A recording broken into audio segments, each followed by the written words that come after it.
Okay, so Parsha is Yisro. Take a look at Perak Yud Ches Pasuk Yud, page 396.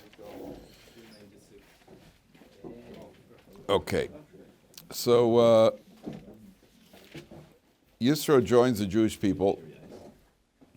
And take a look. Sorry, Pasuk Yud Beis, 396. Vayikach Yisro Chosein Moshe Ola Uzvachim. It's right in the middle of the page. Vayikach Yisro Chosein Moshe Ola Uzvachim. He brings sacrifices. Vayovo Aaron v'chol ziknei Yisrael lechol lechem im chosein Moshe lifnei Elokim. Aaron and all of the elders come to eat bread, come to break bread with the father-in-law of Moshe, im chosein Moshe lifnei Elokim. So on this pasuk, there's a medrash, and the medrash quotes a pasuk from Koheles.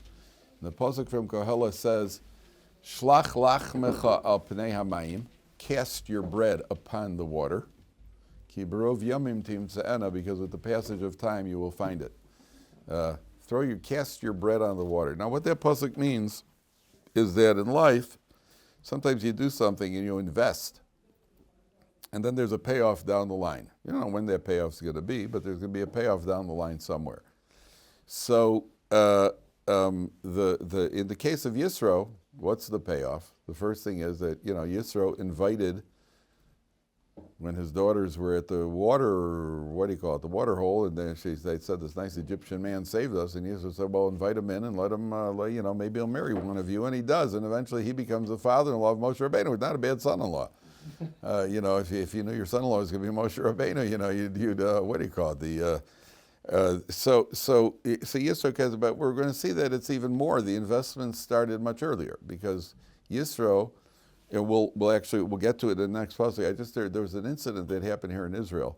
There was an auto accident. There was some sort of auto accident. There was an off-duty Israeli soldier was off duty, and he was driving. He was going home, and he passed by the scene of this accident, and somebody was badly injured. So the guy took him in his car, drove him to the hospital, dropped him off at the hospital, and once he was under the care of the doctor, so the soldier kind of very inconspicuously he left. So they this was also a 21-year-old, 22-year-old guy who had badly injured, and then the doctors they managed, they saved his life. They said to the parents, if he would have gotten here 10 minutes later, he would have been gone. He got here with 10 minutes. That's whoever brought him here saved his life. Okay, the parents owned a little store, and the parents owned a little one of these little kiosks, little makolet, and they. We really would like to say thank the soldier, whoever it was that brought him. So they put up a sign in the store that says, if you or anybody knows the person who saved our son's life on this and this of a date, please would like to meet you. And the sign was sitting in the store for about a year and a half. And one day a woman walks into the store, and she takes a look at the sign. She sees the sign. She sees that here's the story. She says, "Oh, I think that might have been my son." Because he was on his way home on furlough, and he mentioned that he drove somebody to the hospital, and who was badly injured. I think that might have been our son. It was about a year and a half ago. It might have been our son. So they check it out, and sure enough, it was this lady's son. Then the lady says to the lady who owns the store, she says, "Can I talk to you privately in the back room for a second?" She goes, "Yeah." She goes, "I would just want to tell you, this isn't the first time we met." She goes, "Really?"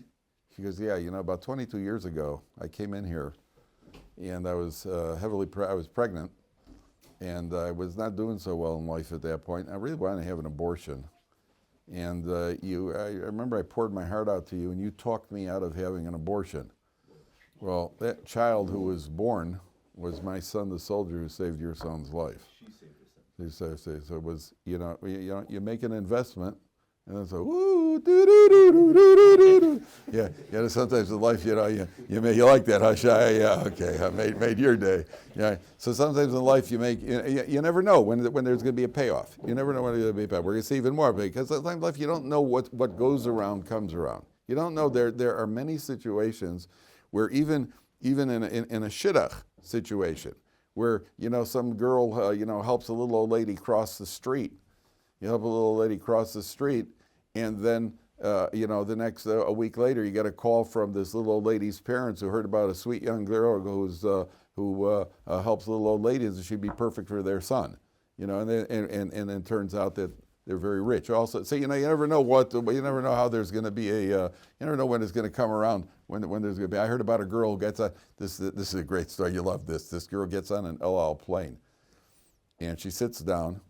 And as soon as she sits down, one of the stewards comes over and says, "Excuse me, young lady, you're traveling alone?" She goes, "Yeah." You're nervous. El Al security. She goes, "Yeah." He goes, "Well, who was that little old lady back in the terminal? We were watching you. You were moving her bags around for about an hour and a half. You were wheeling around with her. Who was that?" She goes, "I don't know. She's a little old lady. She needed help. I didn't know there was anything wrong." He says, "Can I ask you a question? Are you religious?" The girl says, "Yeah." He goes, "We thought so. Because only a religious girl would do something like that. And because you showed us you have so much class, we're putting you in first class for the entire flight." Oh, that you like, huh? That you like, yeah. That she made a Kiddush Hashem and gets a reward which even angels can't imagine in Gan Eden. That's nice. But first class, that's already, there's in the world to come, there's the paradise, there's Gan Eden, and just above that is the first class section of the plane, where you get to watch all the other guys walking past you, go, "Ha, cattle," you're going back there. Yeah. So and by the way, of course, the girl was my wife, and I was the steward. Not really, but that's how all those stories always end. Then everybody sings "Ani Ma'amin." All the NCSY stories always end with, "And that little boy was me." No, it wasn't. So the last time I flew with my wife, many years ago, about 25 years ago, they always take you on the plane right through the business section, right? So we get on the plane, it was about 25 years ago, we get on the plane. I fly a lot, my wife doesn't fly. I get on the plane, my wife looks at me and she goes, "Wow, these seats look really comfortable." I said, "They are. Keep walking, girl, we're all the way in the back." They put us in the baggage compartment, that's the... So that's the pasuk says, "Shlach lachmecha al pnei hamayim." Cast your bread upon the water. Yisro cast his bread on the water, but we'll see even more. Take a look at pasuk Yudalid. Now Yisro joins up with the Jewish people. And the very next day, pasuk Yud Gimel, Vayhi mimacharos, the very next day, that's the day after he's joined up, Vayeshev Moshe lishpot esau, Moshe sits down to judge the people. Vayamod ha'am al Moshe min haboker ad ha'arev. The people stood in line waiting to ask Moshe questions from morning to night.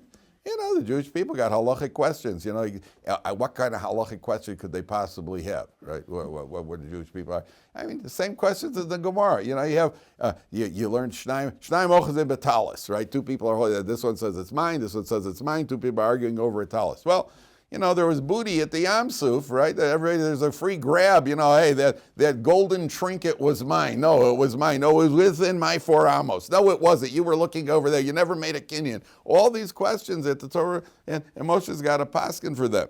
So the literal translation is that he was there all day, paskening questions. Vayar chosein Moshe is kol asher osam. So Yisro sees what he's doing. Vayomer ma davar hazeh she'ata oseh la'am. What are you doing? Why are you sitting alone? 398. People are coming to ask for God, ask God's opinion on, the halacha. So Yisro says to Moshe, "Lo tov," skip down one pasuk. Vayomer, third line, last 2 words on the third line, 398. Vayomer chosein Moshe, "Lo tov hadavar," that's not good. Novol tibol at gam ata gamaza, you're going to wilt. It's too much. It's too much of a load. You can't stand there all day with all the people waiting in line and you're going to answer the shaylas. It's too much for you. Okay, so he gives them an advice about appointing a series of judges, and they're going to have the supervisors and judges, everything else. Great. But the Mefarshim ask over here, Yisro, you just joined up the Jewish people the day before. Now, how do you come off all of a sudden giving criticism and advice? Where do you come off criticizing advice? Moshe Rabbeinu, of all people. All right, you're the father-in-law, so we understand, But I heard a terrible story. You love it. I don't think it really happened, but this guy gets married. He's standing under the chuppah. The chassan, and he hands his father-in-law a tissue. So his father-in-law looks at him and says, "I don't need a tissue." He says, "No, you need a tissue." He says, "What do I need a tissue for?" He says, "Because this is the last time you ever stick your nose in my business."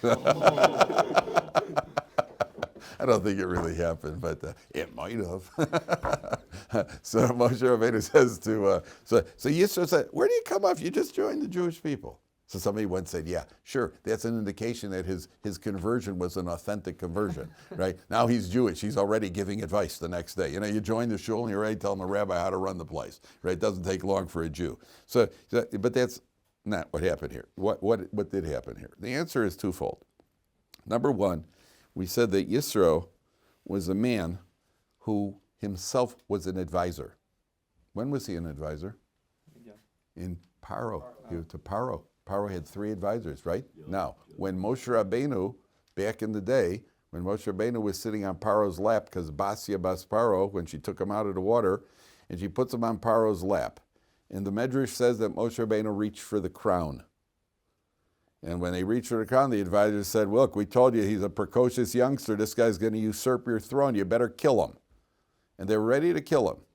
And Yisro was an advisor, said, no, it was just, he liked the shiny crown, so he was going for the crown. What I advise you is, put him to the test. Take a tray of diamonds and take a tray of burning hot coals, and let's see which one he takes. If he takes the diamonds, then he obviously knows what he's doing. If he takes the coals, then obviously he doesn't know what he's doing. That's when Moshe Rabbeinu, as he reached for the diamonds, but the Malach, the angel, pushed his hand, he took the coal and put it in his mouth because it was hot. And that's when he burnt his tongue and he had a speech impediment. Who gave that advice that Moshe Rabbeinu should that was Yisro. So you see 3 things here. Number one, Yisro was a professional advisor. So he not only was a professional advisor at a high level. He was a government cabinet minister at a high level. So he's somebody who's qualified to give advice to a high-level person. So he's just shifting it from one administration to the other. He goes from Paro's administration to Moshe, and he gives Moshe advice, number one. Number two, who benefited from Yisro's advice when he gave the advice last time? The very same Moshe Rabbeinu. So Moshe Rabbeinu, of all people, should realize, hey, this guy's good. Because if not for his advice, I wouldn't even be here to take the advice this time. So Yisro is the advisor who advised Moshe. He was a professional advisor at a royal level, gave advice that saved Moshe Rabbeinu's life. And here's this Moshe Rabbeinu who benefited. So of all people who should know that Yisro is a beneficial advisor is Moshe Rabbeinu himself. And number 3, it goes back to that pasuk, Shlach lach pnei hamayim. Yisro's advice back then that saved Moshe Rabbeinu's life, that advice Yisro ends up being the beneficiary because he ends up becoming Moshe Rabbeinu's father-in-law, number 1. Number 2, and this is extremely important in life, when it comes to advice, I'm going to give you some advice. Okay, when it comes to advice. You see, people love being asked for advice. It's very flattering. I'd like to ask your opinion on something. Everybody loves that. And number 1. Number 2, before you give advice, you better be sure you're qualified to give advice. When you guys get married, I can almost guarantee you that somebody is going to call you're an uncle or a great uncle. Often it's a great uncle. He's going to pull you aside before you get married. He's going to say, hey, kid, you listen to me. Now, I want to give you a piece of advice. Right? Something like that. He's going to say, when you have a fight with your wife, you never go to sleep angry. You work it out before you go to sleep. Right? Which is very, very, it sounds good. A lot of people say that. Very poor advice, by the way. One of the worst pieces of advice that anybody could give you. If you're upset with your wife before you go to sleep at night, the best thing, you're upset about something, the best thing you could do at night is say, listen, we're upset, let's just go to sleep, we'll wake up in the morning, we'll work it out in the morning, which basically means that you will apologize. But we'll work it out in the morning. That's how these things end. Okay, why? Because at night you're tired, you're cranky, it's bleak, it's dark, everybody's in a bad mood, and it ends up into a slugfest, a 2-hour slugfest with you saying a bunch of things that you're going to later regret that you said. Well, you'll regret most of them anyway. But you'll and this way you wake up, you're fresh, it's a new day. You just say, okay, listen, sorry, you apologize. You just say to your wife, I'm sorry for allowing you to get me upset.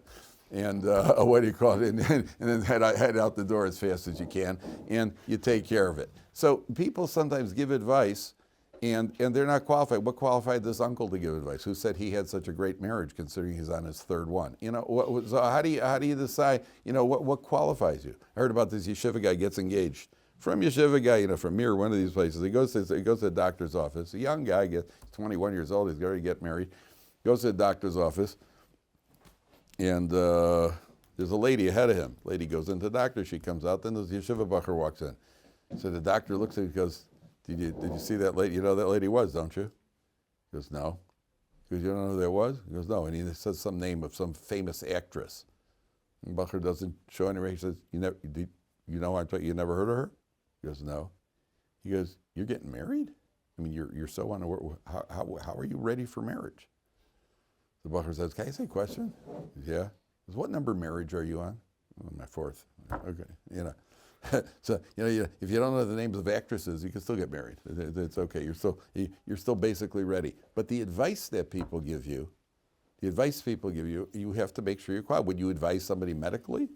What qualify? I had a guy here once in Ohr Somayach, and he had his brother-in-law was studying in the kollel here, and the boy was in my shiur. And also one day he tells me he's going back home to Chutz La'aretz, where he lives, the country that he lives in. I said, why? He said, my brother-in-law said I advised me to go back home. So I hunted down his brother-in-law, and I said to him, why did you tell your brother, what qualifies you to advise your brother-in-law to go home? He goes, well, I know him well. I said, I don't care if you know him well. You know him well, but you wouldn't advise him medically. You wouldn't advise him financially. Well, what qualifies you? What are your qualifications to give advice? So you have to make sure. So if you are qualified to give advice, like if somebody asks you about rap, Jewish rap, right? Whatever what's it called? L'chaim OG. Yeah, there we go. L'chaim OG. L'chaim OG. Yeah. So somebody asks you about music or about sports or entertainment.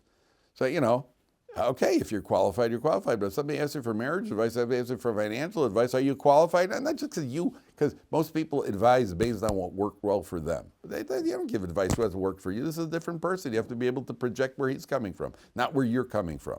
Most people think, oh yeah, my doctor is a great doctor. Why? Because you're still alive. So he's a great doctor. Right? Everybody thinks, oh, my doctor's a great. He hasn't killed you yet, so you're a great doctor. Right? Are you really qualified? So that's Yisro is qualified because he was an advisor to the king. More than that, the commentaries ask, he criticizes Moshe Rabbeinu. Look how he starts. He says, lo tov, it's not good what you're doing. It's lo tov. Now, first of all, in life, it's always easy to tell people what isn't good. But Yisro doesn't stop there. What does he do? He gives them a different idea. Everybody, I know why you shouldn't do this or you shouldn't do that. Do you have something I should do? Can you tell me what I should do before you tell me what I shouldn't do? First give me some advice. Rav Weinbach, that's all the Rizra. Anytime somebody would give him a piece of advice, he'd say, he said, don't give me an idea, give me a man. Meaning you have an idea, implement it. Don't come over to me with your ideas, with your ideas. Implement it. It's always easy to tell people what they're doing wrong. But tell me how to fix it. If you can't do that, think twice before you start criticizing. Why is Yisro allowed to criticize? What gives him the right to criticize Moshe Rabbeinu before he gives advice? Why is he allowed to point and say, no, that's not good? There's an alternative. Besides having the alternative. What's he? Still, it's Moshe Rabbeinu. People who could split the sea and people who could bring plagues, I'd be hesitant to tell them what they're doing is wrong. Oh, by the way, I don't think that's a good idea. And then he splits you. I'm not sure. I'd be hesitant before I go and tell Moshe Rabbeinu that's not good. The answer is, remember we mentioned yesterday, Yisro had worshipped every idol in the world. Remember we spoke about he had been involved in every form of idol worship, and he kept switching. Why was he switching? Why did he switch from one to the other? What's that? Trying to find the one. He was that means he subjected himself to self-criticism. He said, this isn't right. What I'm doing here isn't right. If you can subject yourself to self-criticism, then you're already the first step to being allowed to criticize somebody else. But first you got to be able to be willing to criticize yourself. People do not do well with criticism in general. Most people, when you're criticized, you kind of turn defensive. You get defensive. I know a certain man who can be very, very sharp. He can be if he goes on the attack, you don't want to be the one he attacks. I once asked this man what his response is to criticism, how he handles criticism. He said to me, I think about what was said. And if there's merit to what was said, then I try to implement it. Maybe the person telling me is right. So if there is no merit to it, then look out. Then he goes bad. Then he goes on the offense. Then he takes no prisoners. But the first thing, if somebody's criticizing you, think about it. Think about it. Maybe they're onto something. Maybe there's something you need to. Instead of just saying defending ourselves, especially in marriage, by the way, your wife will criticize you, and it hurts more than anybody else in the world. You know why? Yeah, that's why it hurts, because she knows you. Yeah. There are only two who know who you really are, by the way. There are only two who know who you really are. Your wife and God. They're the only ones who know. And when your wife calls you out on something, it hurts because you know she's onto something. It's immature to turn defensive. It's immature, and it's even more immature than to turn it into well, your mother's got a big mouth. What's that got to do with anything? What's that guy? That's so immature. They go in, lash back. Maybe she's right. Not only maybe she's right. If she's saying it, she is right. And therefore, it's a sign of maturity to stop and say to myself, hey, you know what? There's merit to what she's saying. I should really do something. I should really improve. Okay, let's go on. Take a look. Now skip to Pasuk Chav Zayin. Okay, so Moshe Rabbeinu implements Yisro's, what do you call it? He implements Yisro's advice. And then look what he does in Pasuk Chav Zayin, page 400, middle of the page. And Moshe Rabbeinu appoints the judges, and then Vayishalach Moshe es chosdo vayelech lo el arzo. Moshe sends him off, and Yisro goes to his land. Take a look at Rashi. Moshe Rabbeinu sends him away. Take a look at Rashi, third line, right column. Vayelech lo el arzo legayer b'nei mishpachto, to convert the members of his family. So Moshe Rabbeinu sends Yisro away, and Yisro goes to convert all the members of his family back in Midian. But that begs the question, why did Moshe Rabbeinu send him away? Why did Moshe Rabbeinu send Yisro away at this point? So it sounds from Rashi like he's sending away, okay, I need you to go home and convert the members of your family now. Now you could be makar of them. But if you put yourself in Moshe Rabbeinu's situation, the Jewish people just came out of Mitzrayim. They're vulnerable. And all of a sudden you got this really sharp advisor who's given one piece of advice, which happened to be correct. And Moshe Rabbeinu not only was correct, Moshe Rabbeinu was going to do it anyway. And then he confirms it with the Kodesh Baruch Hashem says, yeah, you know what, the advice Yisro gave you is good advice. Yeah, do it. What's the next piece of advice he's going to give? I don't know. You were right the first time. But this is a man who's had a lot of life experience. This may be that uncle who comes along and says, hey kid, you listen to me, right? You don't know what the next thing is going to be. Moshe Rabbeinu says, okay, listen, I don't know what next, I can't have you around here giving advice. You go back, you do your work somewhere else. I can't have, the Jewish people are too vulnerable. I don't know what you're going to tell them. I don't know what ideas you have, what's going to come based on your experiences with all the other idol worshippers, all the other idols in the world, and therefore Moshe Rabbeinu sends them away. Okay, now the Jewish people go to get the Torah.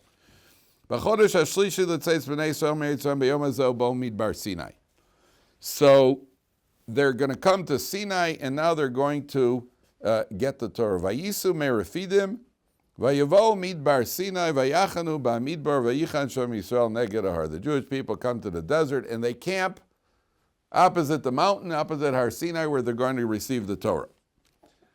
And then the Torah says, Moshe Allah el Elokim, Moshe went up to God, vayikra elav Hashem min hahar leimor. Then God calls out to Moshe Rabbeinu. See anything strange about that? About the sequence there? Is that Hashem calls out to Moshe, not Moshe to Hashem? It doesn't say that Moshe calls out to Hashem. What does it say? It says Moshe went up the mountain, went up to Hashem, and Hashem called to Moshe. Moshe went up to Hashem, and Hashem called to Moshe. What does that teach you? We must make the first effort. Correct. You got to take the initiative. So the person says, yeah, if I feel some sort of religious inspiration, then I'll become more devoted. Yeah, you'll feel the religious inspiration by taking the first step. Nobody ever started jogging by sitting on a couch watching TV and eating peanuts. Nobody all of a sudden felt, yeah, I really feel like jogging now. right? The first way you feel like jogging when you first is go out and start jogging. Go out and start jogging. Then you'll see if you feel like jogging or not. You're not going to feel like jogging if you're sitting on. You got people say, one of these days I'm going to take up jogging. Right? One of these days. Like today? No, not right now. Right now I'm eating popcorn, watching a ball game, and eating chicken wings. Right? So I'm not now. Yeah, but that's what you've done every day for the last 40 years. What makes you think tomorrow's going to be any different? Get up and start doing it. And when you start doing it, then you'll see that you actually feel like doing it. You want to get a little more devoted? Take the first step. Moshe goes up to Hashem, then Hashem calls to him from the mountain. Then in life, you got to take the first step. And like anything else in life, the energy that you put into it then starts to snowball, and it becomes something that you're going to get more adjusted to. And not only that, you'll start enjoying it, but you can't just sit like this and wait for God. I'm waiting for God to call me, right? Don't wait for God to call you. You're not Moses. You can't wait for God to call you. Take the first step. And the Gemara says, Habolet Taher, one who tries to purify himself, misayinoso, that he gets divine help. Hashem will help you if you try to purify yourself. But you can't wait for Hashem to pull you in. You got to take a step and then see. Then HaKadosh Baruch Hu is going to help you. Now, look what Hashem says to Moshe Rabbeinu. Very telling. Kos somar lebeis Yaakov, so you shall say to Beis Yaakov. Who's Beis Yaakov, gentlemen? Who's Beis Yaakov? Well, when you think of Beis Yaakov, what do you think of? What do you think of, Chaim? Who's Beis Yaakov? The girls, right? The girls are Beis Yaakov. Kos somar lebeis. That's why the schools are called Beis Yaakov, based on this pasuk. It wasn't the pasuk because we have the schools. The schools are because of the pasuk. The pasuk is Kos somar lebeis Yaakov. So you shall say to Beis Yaakov, to the women. V'sagid livnei Yisrael. Now you know there's a difference between tomar and sagid. Tomar is a gentle form of speaking. Sagid is more like in the gut, right? When you talk to the women, how do you talk to them? Gentle, right? Gentle. Most fights in the home are not because of what you say to your wife, because of your tone of voice. I don't like your tone of voice. You could come home and say to your wife, oh, by the way, I just won the lottery. I don't like your tone of voice. Hey, lady, you're about to get a new house and a new car. She doesn't care. Doesn't care. Lower your voice. Right? Why are you yelling? That sort of thing. Women very gentle, very gentle. It's not what you say as much as how you say it. That's what they're listening for.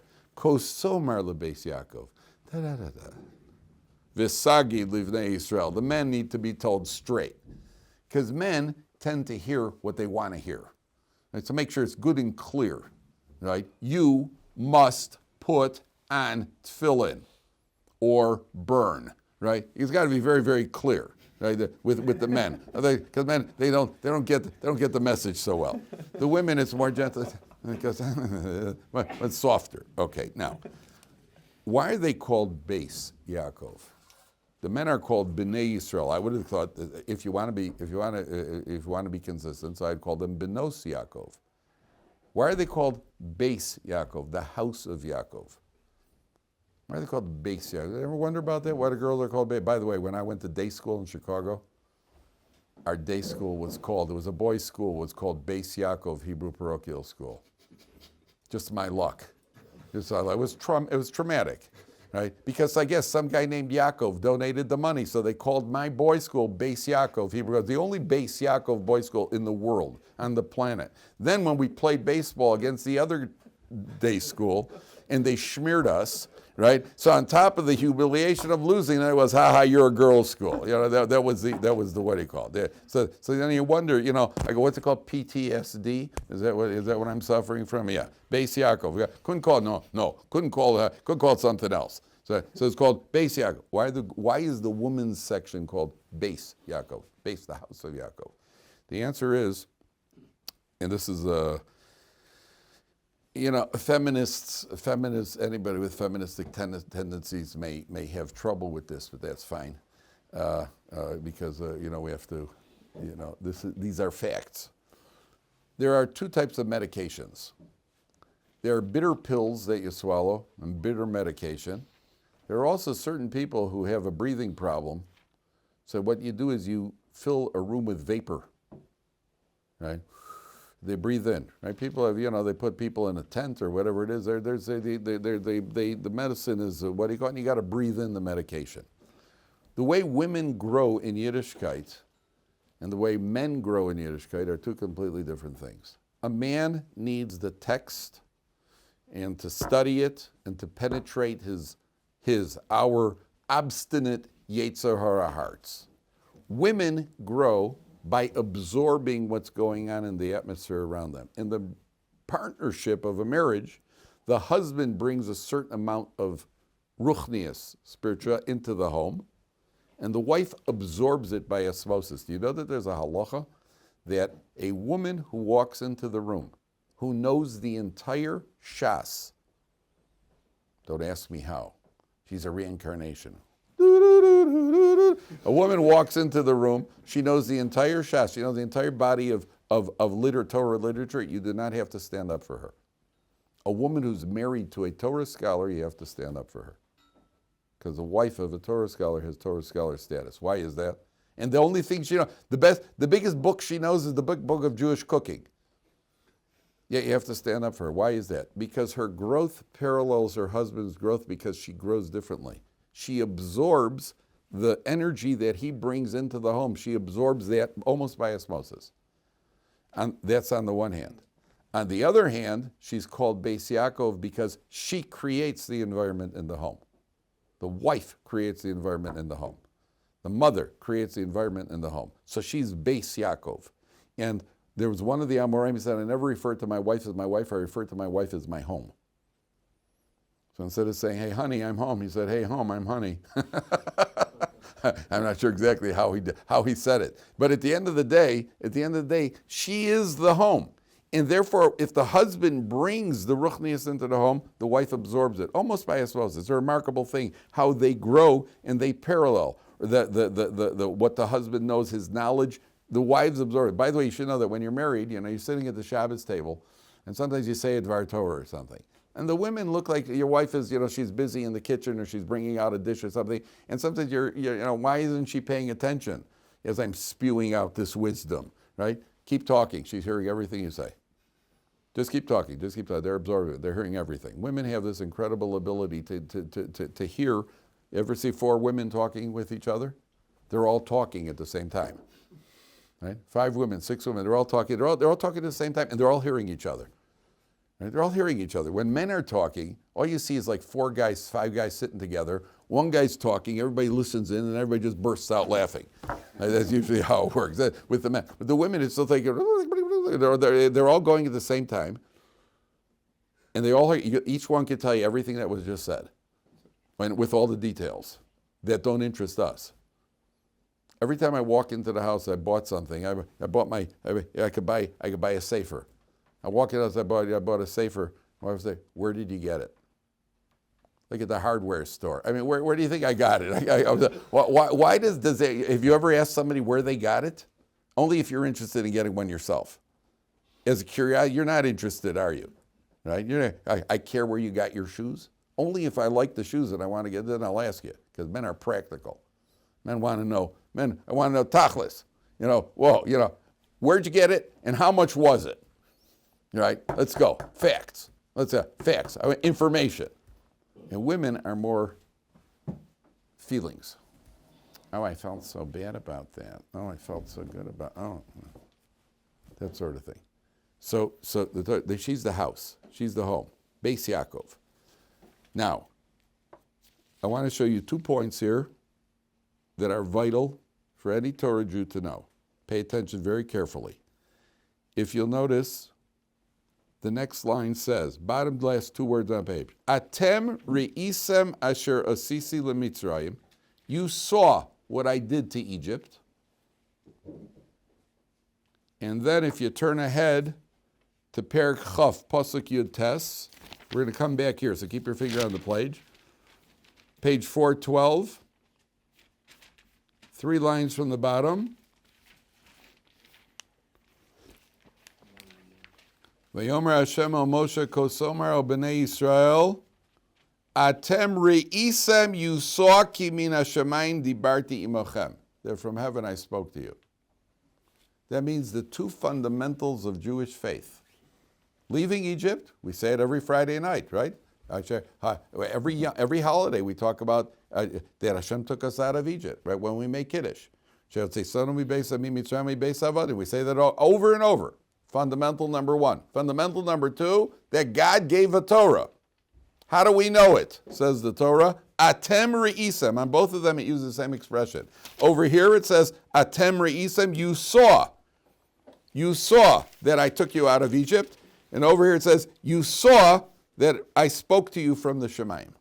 So when people ask, how do we know that the Torah is authentic? How do you know that any of this is true? You saw it. You saw it. How do you know anything is true? Seeing is believing. Well, they saw it. How do you know that the Spanish Inquisition is true? How do you know it's true? You didn't see it. Somebody saw it. Somebody experienced it. Just like you experienced leaving Egypt. You saw it. Some people have asked me, yeah, but why am I bound by their promises?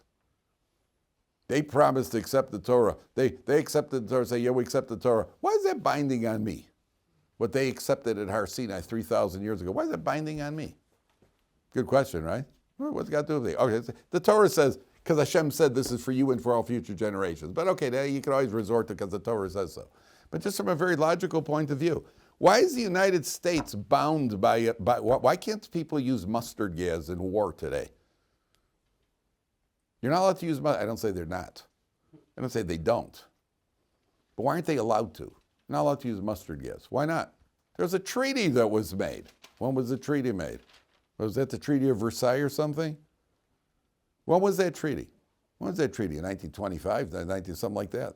Well, why was it? What's it got to do with me? I'm 100 years later. Why is that treaty binding on me? Because that's how treaties work.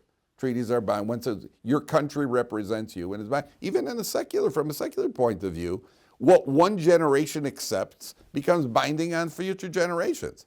So if the Torah isn't good enough for you, what the Torah says for somebody who doesn't feel that the way the Torah puts it, just like in your own life. In your own life, what happens? Yeah, the one presidential administration is bound by the deals that were made by a previous presidential administration. What's it got to do with me? We didn't make that deal. Yeah, but that's how the world works, doesn't it? The world works that one generation makes deals. So that generation happened to be 3,000 years ago. But that's only from a secular point of view. From a Torah point of view, it's because God says openly that this is bounding on you and all future generations. And then God says to Moshe Rabbeinu, back to the ranch, Atem re'isem, you saw that I took you out of Mitzrayim, va'esa eschem al kanfei nisharim. I brought you on the wings of eagles. Now, we know that that's not literal.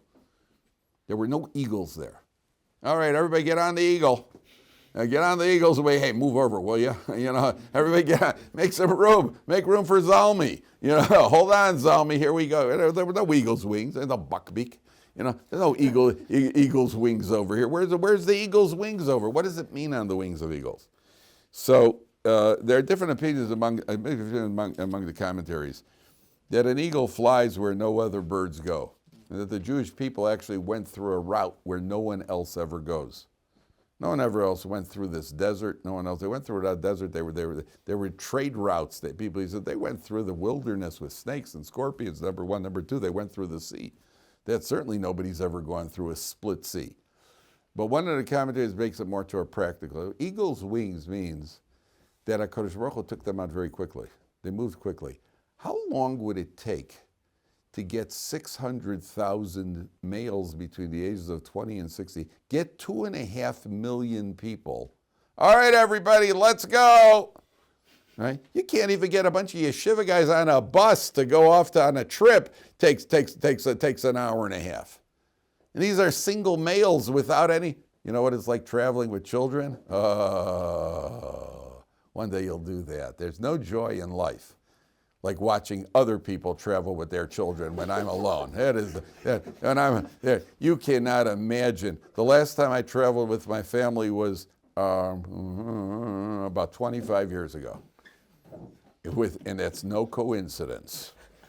Yeah, that's no coincidence. You know what it's like traveling with kids. We traveled with 5 kids. The oldest was 8, the youngest was 6 months. And just packing their stuff to get ready to go. Just packing their bags took a couple of weeks, right? Then I remember we got into the van. We had a van that picked us, a taxi van, picked us up and took us to the airport. From my house to the airport is about 45 minutes. one kid threw up, and one kid, what do you call it? He forgot something, so we had to go back. And we got to the airport 45 minutes, and we looked at each other. I said to my wife, that was just the first leg of the journey. And we were done. We were already done. Then we have a connecting flight to fly to New York and then fly to Columbus, Ohio. It was not a good thing. And what do you go? So somebody said I did it foolishly. What I should have done is put the kids on the plane unattended, and my wife and I should have sat in business. Let the crew take care of the kids. And to get moving, you know how long it takes just to, okay, guys, let's get in line at the airport. Okay, we're going to board the plane. Let's just get out. You know how long it takes?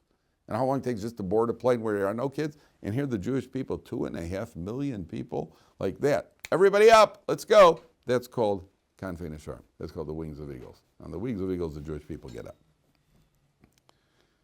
Okay. All right, we're going to keep it here. Gentlemen, we'll continue with this tomorrow because we're going to start something new.